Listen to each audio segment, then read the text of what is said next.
Oi pessoal, eu sou Adriano Fromer, sou um dos fundadores da Quantum Academy e hoje estou aqui para entrevistar a Valentina Onisor.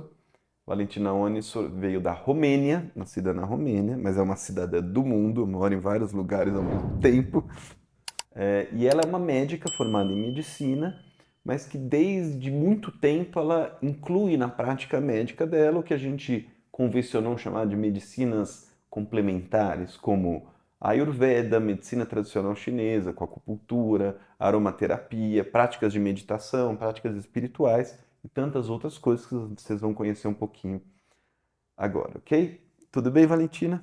Tudo bem, Adriano? Que bom. Valentina, tell us a little bit about yourself. See, how did you come to this point? Tell All about right. your bit Right. about your life, your journey. So I was born in Romania, which was a communist country at that time, and kind of any spiritual practices were more or less forbidden. You go to jail. All right. And also I was born in a family of mixed medicine practitioners and priests. So this was from very early age, something, if you count the reincarnation qualities as well, it was kind of already when I was very young, I was quite intense. I'm passionate about discovering a bridge between this. I knew that there is a bridge there and they are together, you know. And then eventually I went into the medicine, the university, then I did specialties. At the same time, life brought in my way a school of yoga, you know. And then I kept learning about Ayurveda and the other things in parallel. There was never a contradiction between them, you know. You And mean the then, medicine and exactly, the there was yeah. never a contradiction really. So it just was fluent and I kept learning. And always I wanted to practice on myself.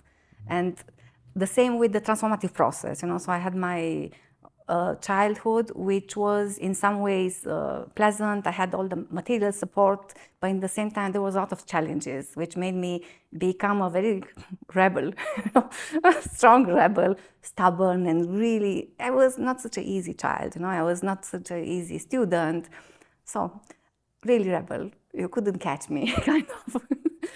And then life also threw in my way various situations who made me also go through various levels of sufferance, you know, and I learned. So kind of I learned with myself, you know, so I went through a series of also diseases, you know, and also lowering immunity. So I could see how it's happening, you know, all this process of quantum healing, yeah.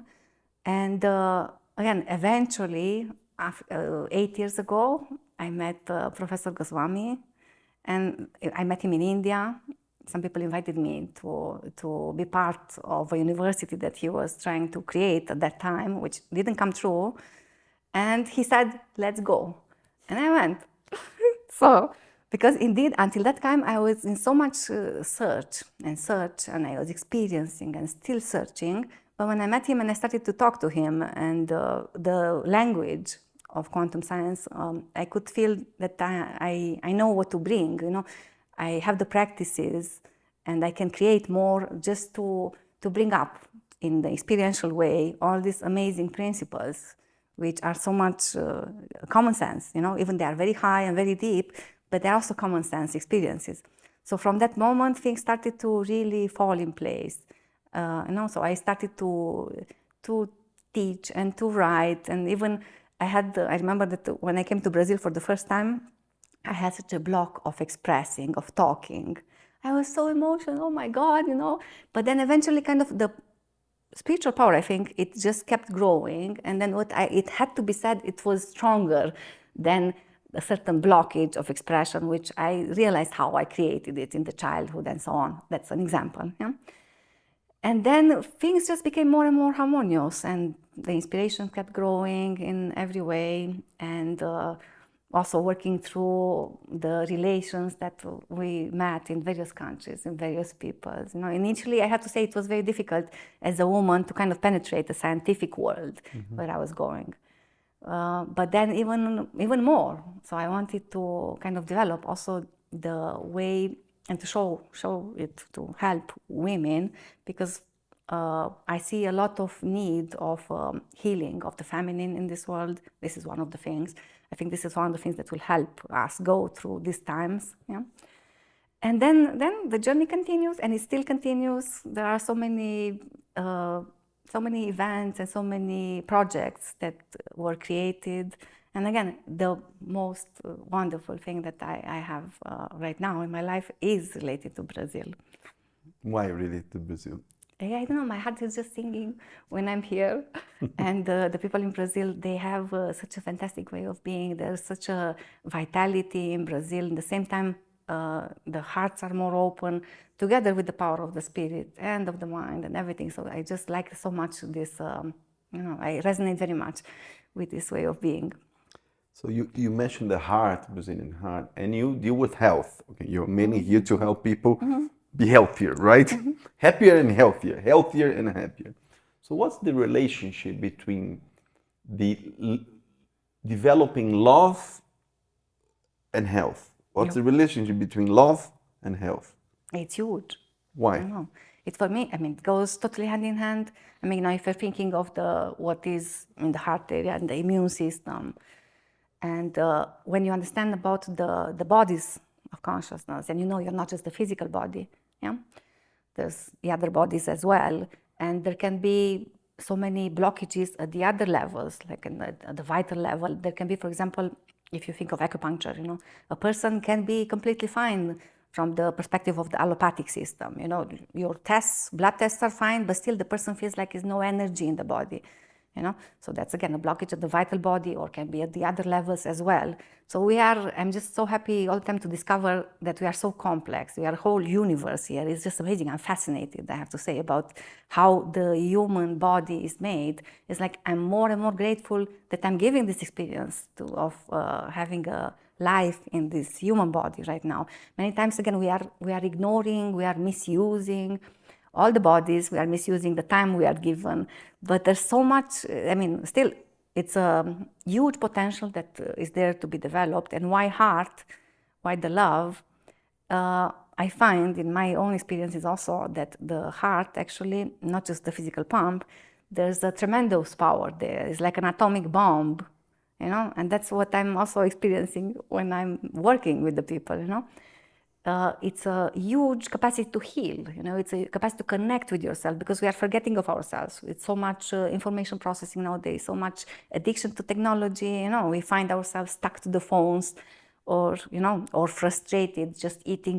There are so many things, but when you think of the power of love and the power of the heart, you can think of it as an infinite space there, which can just connect you deeply to yourself. And this is happening in when that happens, it's such a humbling experience, You're just coming to yourself, and you're penetrating all this ego clothes, which otherwise are creating all the contraction of consciousness versus the expansion which the heart can give the easiest. It's the path of non-locality also, when we learn about these principles. Yeah, but how can we deepen this connection? How can we work on that? Because sometimes me as a man, sometimes it's hard, not all men, but myself, sometimes the connection of my heart is a little bit difficult. I'm more like try to be mental. And how can we develop this connection, deeper connection with people? But how can you do? Just by loving, You love a little bit, then you love a little bit, keep loving, keep loving. Even if, again, as a woman, I can say, like, I had a few times, and you can say once I had a serious event of really being heartbroken. So what? So what? So what? That's the question, because again, you need to have the courage to grow and ask yourself and allow yourself. There's really, you put yourself in resonance. You can think of love as an archetype. That's a divine attribute. You will never be fully perceiving the entire thing. It's like kind of you can be the drop in the ocean. You put it's like you tune a device, you tune a radio to find the station that and eventually by walking, the path is created, I would say. Can I say it's a bit of fear of loving? Is there a fear of vulnerability? Is that true?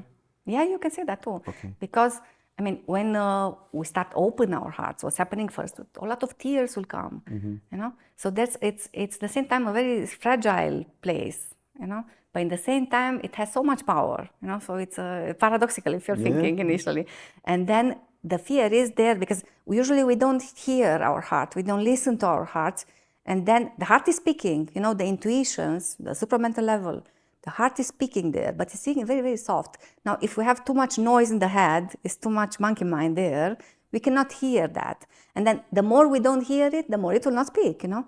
And then again, the more we walk our path and we manifest with authenticity, with what we are here, the more it will speak. Of course, courage is needed because love is an active process. Like for real, it's an active thing. It's not something that you just feel. It's not something that you only feel and experience. You're manifesting active without hesitation for whoever deserves it. That's another thing, you know. So when you love, you will eventually, when we go on the path of love, there will be not even like, okay, I love you, but I don't love you. So this thing also is disappearing. Just love.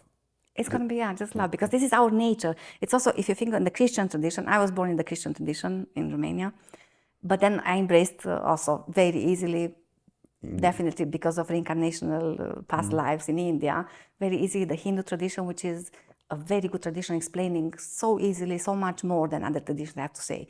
But again, in the Christian tradition, we have the symbol of the cross, where? At the level of the heart, right? Here is where the dichotomy, the male-female dichotomies, you know, it's solved. And it's also the place where up and down it's uniting. So you can think of down as an instinctual level and high as the most elevated states of consciousness. So everything unites here. The heart has a very strong power of uniting. So it's not about domination, you know. It's not about manipulation. It's about that space of being, you know. You mentioned intuition. Okay, so then it's about intuition, but how can I distinguish? How can I tell whether what I'm living is a proper intuition or some desire of my ego? No, because it's an obvious difference. What's it's expanding you, you know. It's expanding. You're expanded when it's intuition, you know. It's coming from a space of being there. When it's just the ego, it's a contracting state there, you know. It's a contraction. Not that the ego is bad, you know, but there are levels from the ego to the soul and to the other levels, you know. So when it's intuition, you feel expanded, you feel more free, you know. So it's no contraction there. It's not domination. It's not competition, as I said. Okay, so you mentioned before the other bodies, right? So can we say we have an emotional body, and how this, like a disturbance on this body can affect our health, or even our physical health? Can you explain that? Of course it can affect, yeah. So if you're, I mean, there are so many emotions. Now, eventually, again, these are messages of what's happening. So it's not about saying that necessarily these emotions are good or bad. Eventually, we need to integrate them, you know. Of course, we understand about the positive emotional-based circuits, about the negative emotions. So the idea is not to ponder on the negative, but if there is some negativity there, kind of, for example, you can learn to stay with that emotion. That's a practice. So let's say a state of fury is coming. Usually, we immediately associate it with the person. Oh, I'm furious because of that person. I'm furious because this project didn't go through. No. So when that comes, a practice would be to have this courage and stability of mind to stay with that emotion, kind of keep your eyes closed and see where it's going. You know, where in the body is going. You know, is it in the belly? Usually, you know, if it's a fury, you know, suppression of fury, you know, it's affecting especially the liver, you know, it is known, you know. But also you can see, is it contracting my belly? Obviously, when there is contraction, there's no happiness, the energy doesn't flow, right? So if you're even checking how is your belly, if my belly is contracted, maybe you can do even a massage, a self-massage there, or even rubbing your palms, placing there, or doing abdominal breathing. So wherever it's contraction in the body, so if we are keeping a negative emotion too much, you know, it will affect the health in time. It's a negative resonance there, you know. It's a lack of positive resonance as well, you know. So if you are keeping yourself tensed, if you're keeping feelings of hate, of sorrow, a lot of depression, you might get cancer there, you know. So you might not stay. We have a tendency, especially women, to stay and indulge in this kind of suffering things, you know. And then no wonder, I mean, you are staying over years and over years, then no wonder it's so difficult, you know. It's kind of you're stepping on your soul. So besides the possibility of disease, and then this process of healing may take a lot of time. You may have to work with yourself, forgiving yourself. We are very stubborn many times. It's like kind of, I'm thinking many times that we are on earth as a school of people which are just not passing classes. They have to repeat again and again and take again these exams. And eventually, you don't want to stay again in this vicious circle and destroy your life, but step out, just breathe, see what's happening, learn to set up the intents for better. Okay, Valentina, and in all of this becoming healthier and happier and healthier process, what's the role of spirituality? How can this impact properly our health? Right.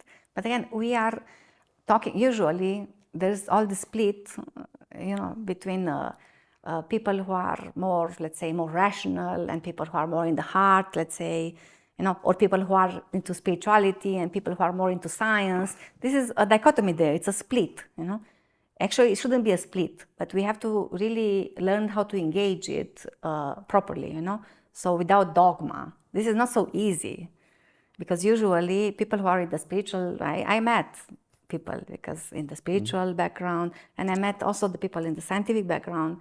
It's really a very strong pull to become superior, to feel that you're very superior. Oh, I'm now spiritual. I experienced this chakras, let's say, or even awakening of Kundalini. I might even have a experience of, self-revelation or even enlightenment a little bit. And now I'm special, which means that I'm developing a spiritual ego, which is much more difficult to work with eventually than the other one, all right? So the more we develop the spiritual power, the more we have to develop really the compassion and the humbleness and laugh, We cannot become so serious, yeah? And at the same time, again, if we are on the other side, the rational side, the scientific side, we are so intelligent. Now we can put the world, into very easy, into words. And, I'm all into just proving experiments and all. But in the same time, usually they're afraid of love, obviously, So the heart is just not experienced. Because again, I'm afraid of love, but I know so many things, so I have all these developments and I'm superior to you, the only weak spiritual people, So there's a lot of, it's so funny to look at this game, because again, it has to go out of dogma and then they're really together, So it's a work that we have to do in ourselves and then eventually create communities where people can experience this. Excellent. In Amit's work, and therefore in our work too, also, you and him, you both talk a lot about male and female dichotomy.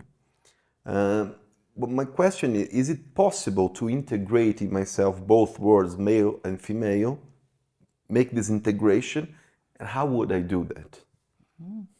So look at your relations first. So we are not Indians, in India, many times it's just one person. But we are Brazilians and other countries, and you might have had a series of lovers or partners. And if you look at them attentively, you might see that there are certain qualities that you always appreciated in one person, or you can also look at your friends, but especially the lovers, Because as a woman, again, we speak about anima and animus. So as a woman, I have my animus, so it's called like the higher part of my soul, which is masculine. And as a man, you also have the feminine part of your being, which is related to being sensitive, with opening of the heart, with the artistic qualities and so on, yeah? And for me, as a man, when I'm developing also the masculine part, it's referring to the intelligence, to the being more rational, being more organized, and so on, So again, if you're looking at the lovers or at the qualities that you experience, then you will see that eventually you look for these qualities because you also have them. It's your inner man or woman which is having these qualities. Now, as we grow through these relations, we are growing a lot, and a relationship is supposed to be an engine of evolution.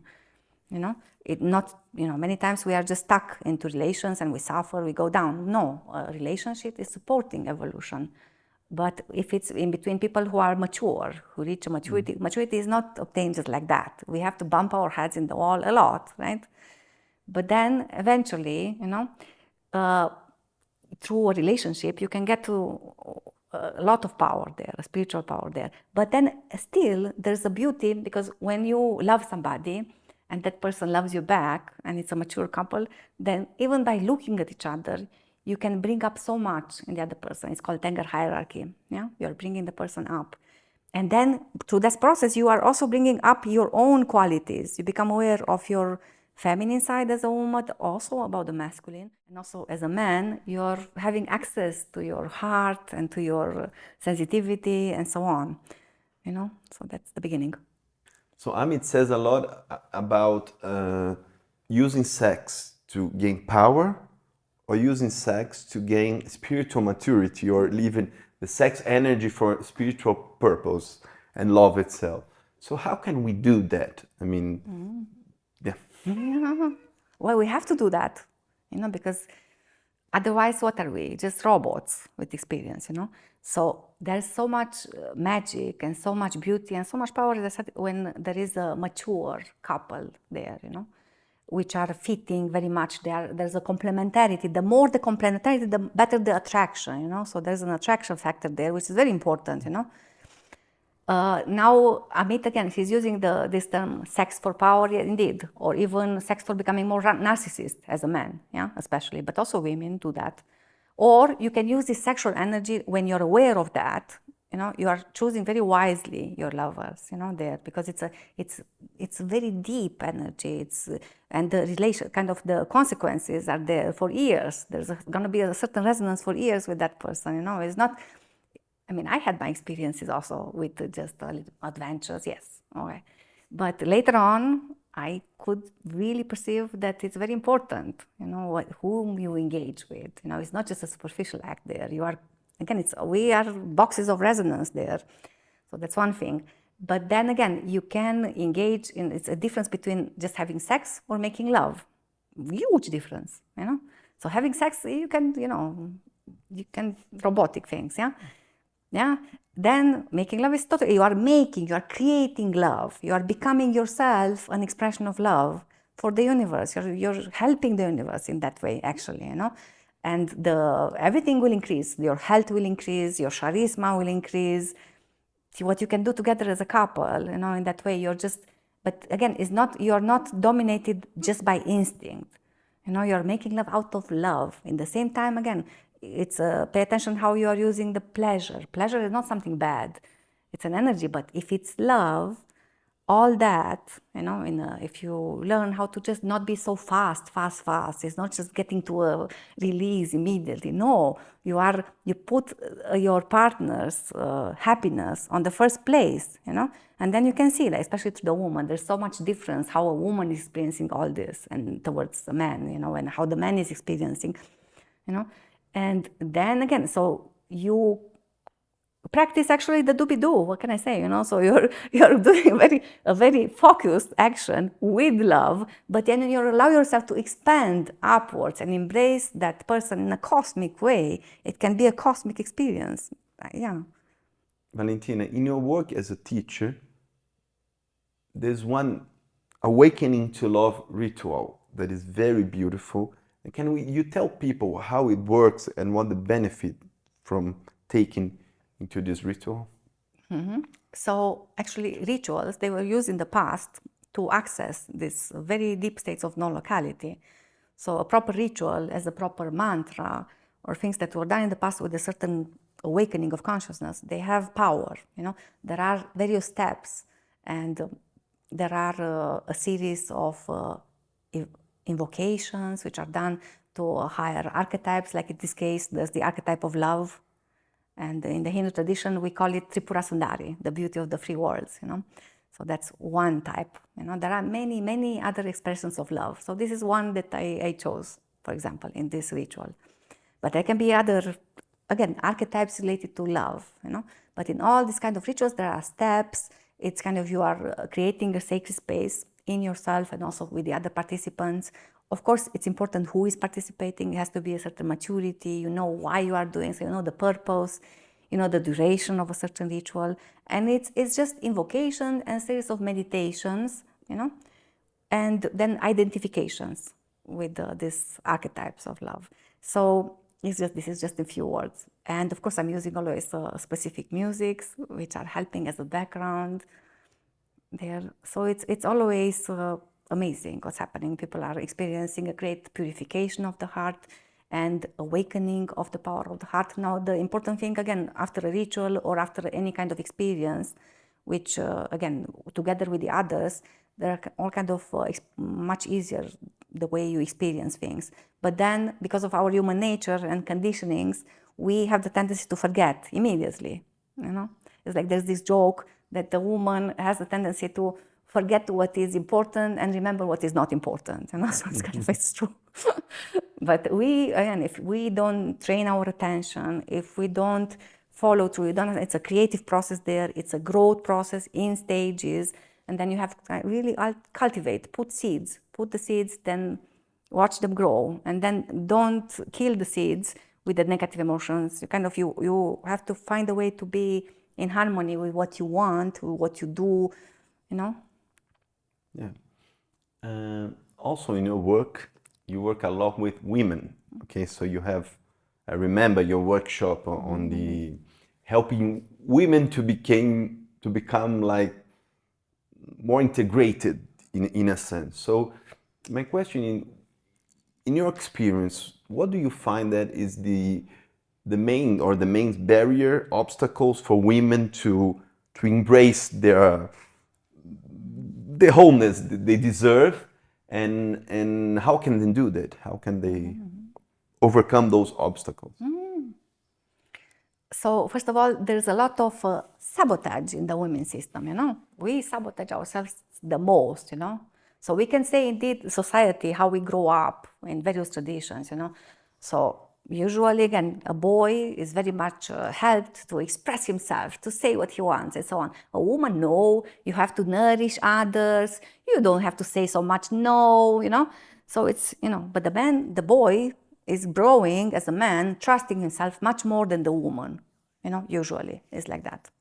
And this it starts from there. But we cannot blame that because now we are mature and now we have to see how is the situation. Usually the women have a weak navel area, you know.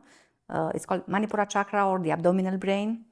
And that translates into a lack of self-trust, lack of perseverance. Women, we have so many intuitions, much easier than men, but we don't follow them through because of this reason. So this is the first reason, that we don't respect ourselves, that we don't even love ourselves so much, you know.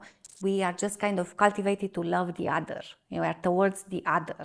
As men, they grow up a little bit more narcissistic, you know, so it's me, right? A man will not step so easily on his barriers, you know. The woman will not have boundaries so easily, usually, you know. It's you're just for the others, kind of. But then again, eventually you understand and you start working. For example, with abdominal breathing, but it's not enough to just do abdominal breathing once, you know, or even it's not more. You have to understand a little bit about the qualities, potentialities of being a woman, which is amazing. It's a Let me give you one example, you know, it's just the states of orgasm. There are so many states of orgasms for a woman, you know, so why, you know? And it's not just the very short state. So the woman has the capacity to expand, you know. Now, also, in the same time, we have the capacity to love, you know. So Anahata chakra is a quality of a woman, you know. Now, of course, there are cases when men are developed much more, you know, as they grow. But again, if you think of the beginning of the situation, this is the situation in the beginning. And also as a woman, because we have access to a lot of vitality, a lot of energy, if we don't have a proper activation of this one, you know, Ajna chakra or the brain, yeah, you are not able to be attentive, to have lucidity, and to follow through with various projects. You're just a chaos, kind of, yeah? And that will lead to all kinds of emotions upside down. There's a roller coaster of emotions, which eventually have an impact over health, over the projects that we have, you know. So it's a whole universe, you know. It's a whole, in every single person, it's a whole universe. And being a woman, we have to see our qualities. We have to have examples. We can access much easier the state of non-locality. We can access much easier the state of tangle hierarchy, you know, between us. Unless we go into the masculine way of competitiveness, which is happening nowadays, unfortunately. You know, women shouldn't be like that. That's not the feminine nature. Feminine nature is to unite. You can admire the others and empower yourself in that way. So building a healthy community of women also it's essential because we can learn so easily from each other, much easier than men do from men. You know? Yeah, I have to agree. Valentina, you you said you started writing at the beginning. You started writing, one thing that you didn't do before, and you wrote many books with Dr. Amit Goswami, but so far only 2 of them are published in Portuguese in Brazil, which is Espiritualidade Quântica e A Nova Medicina Quântica. Can you tell a little bit what are those books about, a little bit about quantum spirituality and quantum health book? All right. So quantum spirituality is written in a very simple language, actually, but it has deep things in it. It also contains a lot of explanation about the chakras, new explanations that were not there, and also a lot of practices. So it's a practical book there. It also describes the process of quantum spirituality, how we see it, that the growth is done in stages. It's not just once in a while. Yeah? It's also explained that even the ego, it's not that you have to kill the ego, and to use everything that is there in order to achieve authenticity, and how this impacts you and the world. So it's not a difficult book. Actually, it's a very beautiful book and gives you applications. I am all for applications, Mm-hmm. And it covers a lot the archetype of wholeness, right? Yeah. So actually, the quantum science part is the part of wholeness there. So which obviously always, in whatever I'm writing, it will have some reference to health. Mm-hmm. But wholeness, it's a higher aspect of health. Okay. Also, the integration of all the dichotomies. So it goes into dichotomies as well. It has even some practice of forgiveness, I think, And about the quantum medicine book? Mm-hmm. So that's actually a sequel of the Quantum Doctor. In the Quantum Doctor, it was done just an initial phase of the exploration of wholeness. In this book, we bring up all kind of the alternative systems as well and explain how we use also allopathy in case of emergency and so on. And also, again, it contains information about the chakras, on the part of wholeness, and some practices are there as well. But it goes and explains more in detail the practice of quantum healing also, and all these alternative complementary medicines. Such as traditional Chinese medicine or acupuncture, how it works, the homeopathy, how it works, and Ayurveda, of course, understanding the doshas, the imbalances, how we develop, because in the process of development, we have to understand what is expansion of consciousness, what is, again, the obstacles that can be there on the path of health. Even there are naturopathy, some prescriptions are there also in the book. So it's a wonderful book as well. So we are there's something everyone's talking about, and definitely will change how society works, how we relate to people, how we relate to society, which is artificial intelligence. Okay, so in your view, speaking about spirituality, speaking about health, how do you think it could be good for this process or even not so good? So what's your view on the artificial intelligence revolution in the field you work? So I think people, instead of approaching artificial intelligence, they should approach their own intelligence, first of all. So nowadays, the phones are more intelligent than us. How can that be? So we don't engage our intelligence because we want some artificial intelligence, just think, So anyway, this is I think it's a mirror of how we are as humanity right now. So we are still in Kali Yuga, it's all these stages of humanity. Some people are saying that we are coming out slowly. I don't think we are yet. And I believe that the things eventually have to, you will have to look at them and laugh a little bit, so that you can, it's like in homeopathy, you have to go to the worst thing to come out. So I think, of course, there can be applications that can be used. It's like you have a knife, you can cut the bread with a knife, or you can kill a person with a knife. You have electricity, the same. You can. So but do women have this discernment? That's my question, Because again, we have all these tendencies, tamasic tendencies of this inertia, let's not do anything. Just, So if you're not engaged into a creative process and serious about your transformation, you can just sit and wait to die, right? Get some robots, clean the house, even do other things. So it's again, according to how can you use it as discernment? But does humanity have this discernment? That's my question, And then I think that yes, there can be applications if you have discernment to how to use them. But then this fact that they will replace the humans' jobs, that's a concern, because there are countries, I think in India, it will not go so easily because there are so many people there which are doing all these, smaller jobs and so on. And the government of India still cares about people, this I recognize when I go there. But then again, in other countries, people, not everybody is going to a university. And even if you go to university, artificial intelligence will say, oh, I'm taking the place of a surgeon now. But obviously a robot will not be able to empathize. Like the role of a doctor is not just to check the vital signs and give a prescription, but it might get to that, so it's mechanized. It's a lot of, already in some places, it's all this mechanized. You're like you're yourself already a robot, and if you don't develop yourself, you are a robot anyway, yeah?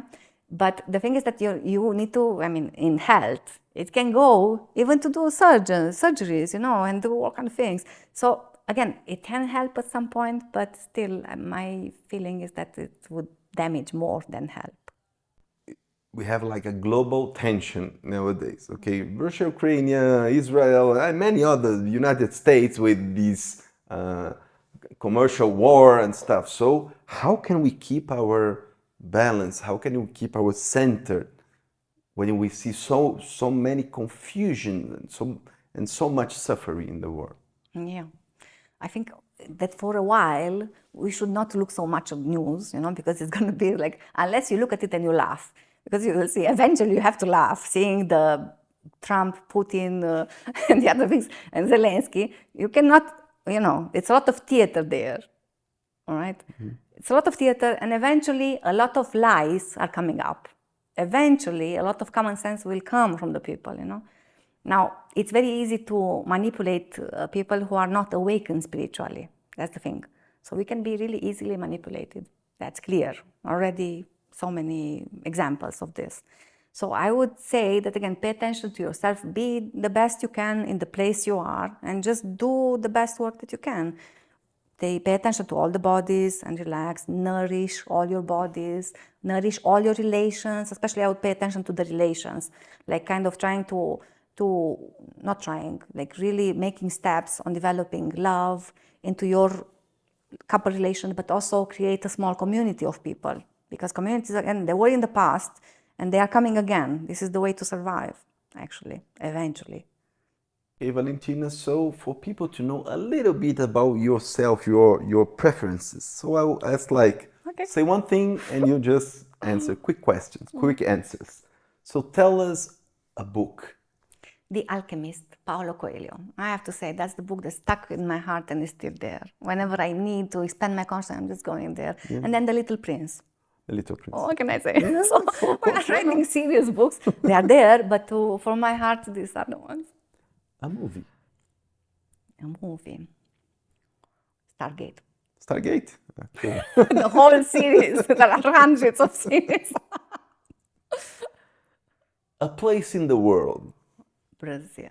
No, Brazil. Now you're saying that just because we're here. No, I'm not. Yeah. I'm not. Even when it was 2012, many people were talking about Brazil.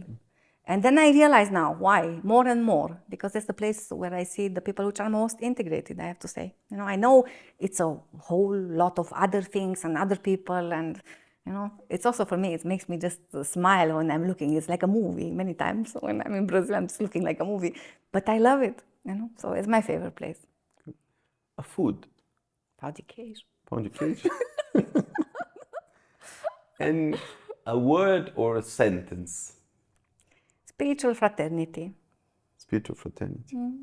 Okay. I think we have to get to that, because eventually, me and Amit also, we are very much interested also into the integration of humanity and of planet Earth into the galactic, fraternities that exist. And, we had also some experiences, but obviously we are not the only species that has intelligence, even how much intelligence we can have in this whole universe and how much we know. For me, looking at the sky, it was always my passion, my first passion, I think. Thank you very much. Thank you. Bye-bye.